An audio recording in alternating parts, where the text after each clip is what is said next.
quick side trip, my loveliest lads and lords. You're going to find this one interesting. This just came out today, by the way, and you've probably already seen it. But I want to look at it with you, and this to me is interesting, okay? Well, let's check it out. Let's check it out. So, here we are. Comes from People magazine. It's all over anyway. It's all over the news, but police investigated Bryan Kohberger after masked man with knife broke into home of 4 sorority girls.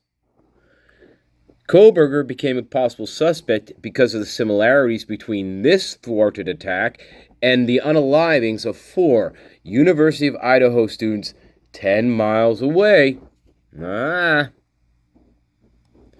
Alrighty. October 10th, 2021. A full year and 1 month before Bryan Kohberger even is out there. A female college student at Washington State reported that a man in a ski mask and armed with a knife broke into her home and then entered her bedroom.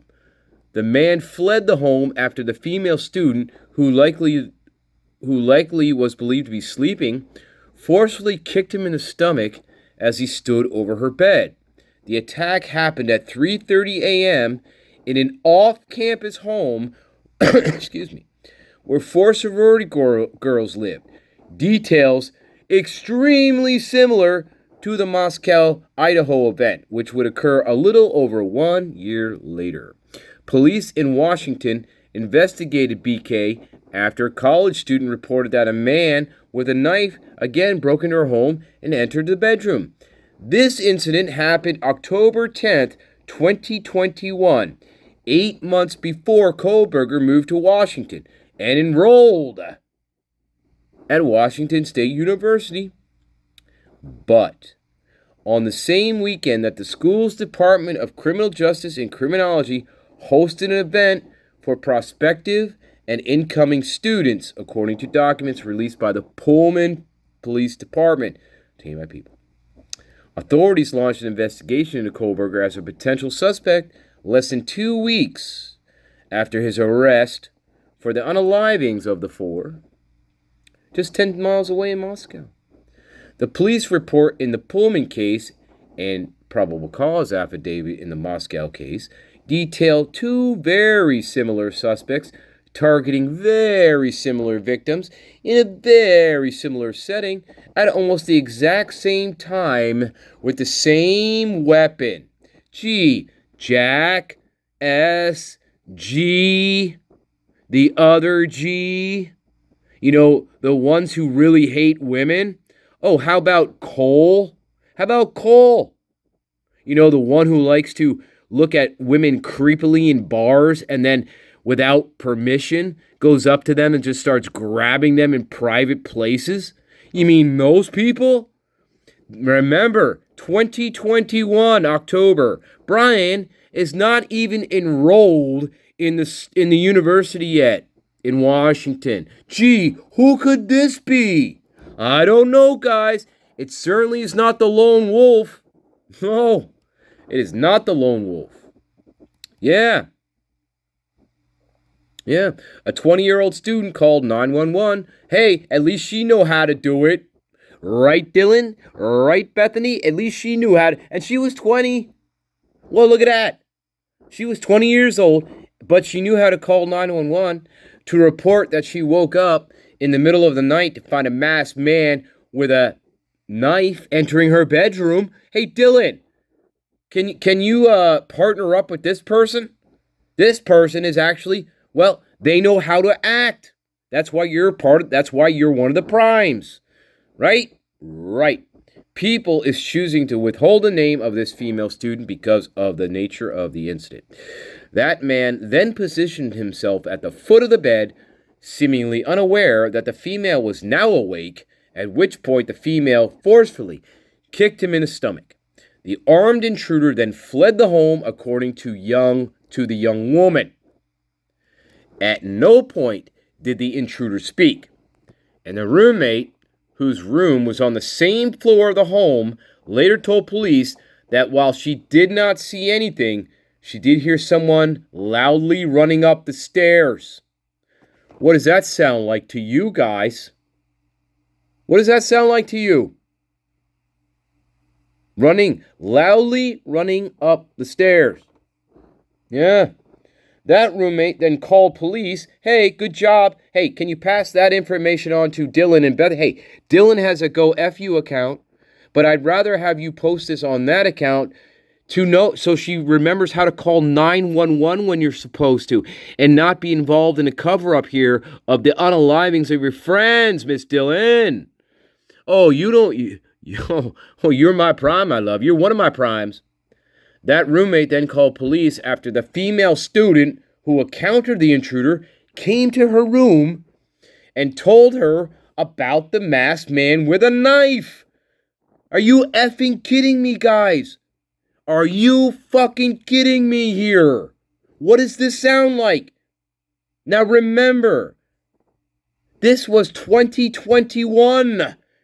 This is not the Moscow incident. It sounds exactly the same.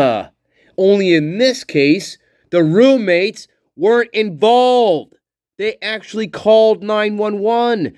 But isn't that fucking odd how this story and the lone wolf story, I told you about substitutions and splicing. This is another example of that. Police developed a few leads at first. Sounds familiar, doesn't it, guys?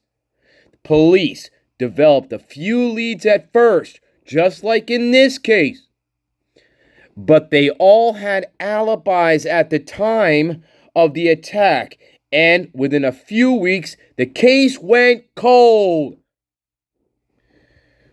Then, a possible break in the case came 14 months later when Sergeant Christopher Engel began to investigate Kohberger. 2 years later! 1 year and 6 months later. Much like the Idaho murders, blah, blah, blah, this was an attack that happened in the middle of the night, off-campus home, when a group of young women were where they were living. Yeah. Yes, they were all, the Pullman incident, they were all sorority sisters, and just like Kohberger, the intruder wore a ski mask and brandished a knife when he broke into the residence. Oh my God. Dylan, one of the primes in this case, told police Kohberger, she didn't recognize him, by the way. She never told police Kohberger anything. That's misleading. She never said Kohberger. She said, I never knew I didn't know who it was. That's what she said, People magazine. Fuck you. But the figure was clad in black clothing and a mask on the night he unalived. That this person unalived her friends along with her and 2 other frat friends. Okay. What's more, both Kohberger and the suspect in this case entered the residence. What's more, the perpetrators in the Moscow case and the suspect in the Pullman case entered the residence through an unlocked back door. The investigation of Kohberger was brief, however, and shut down 9 days later when the graduate program coordinator, Sergeant Engel, that there was no record of the future criminal student attending any campus events that weekend. He wasn't even there, duh! Of course he's not there a year before. So guys, what does this sound like to you? Police did not appear to look into the possibility of Kohberger going on a non-sanctioned visit that weekend, which would have been while he was enrolled at the sales. Oh, come on, guys. He would finish, and move to Pullman. And by July, was living in Pullman. Okay? So he didn't get out there until July of 2022, guys.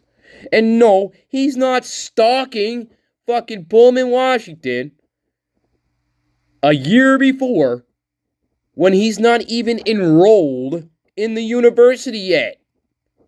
Guys, and people on the other side of the wall. What does this sound like to you, morons? Yeah, it sounds like Moscow and Pullman had a big problem on their hands way back in 2021. And it could be G that we read about. It could be the other G that we're reading about. It could be Jack Showalter that we're reading about.